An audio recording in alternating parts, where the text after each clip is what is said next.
Mula nung nagkabagyo ng upong, ngayon lang ako uli dadalaw doon sa waterfalls na minsan na din nag-viral dito sa aking page. Ngayon, titignan natin kung ano na nga ba yung itsura ng waterfalls na yon.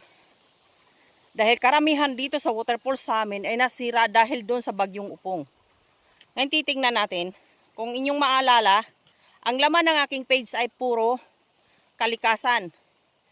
Humihingi nga po pala ako ng pamanhin doon sa aking mga followers, supporters na hindi na ako nakakapag-upload ng galing sa nature. Gawa nga ng yung aking partner ay umalis ng bansa. Ako naman ay natingga na sa tindahan dahil meron kaming malit na tindahan at yun na yung pinagkakaabalahan ko. So sa ngayon, titignan natin kung ano nangyari doon sa waterfalls na minsan na ding nag-viral dahil sa kanyang napakagandang aura. Ito na muna ngayon ang ganda na may pakita ko sa inyo. Ito yung lugar namin. Ayan.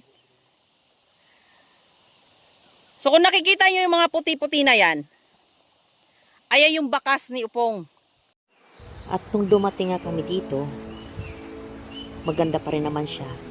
Kahit na nga may bakas na ng bagyo.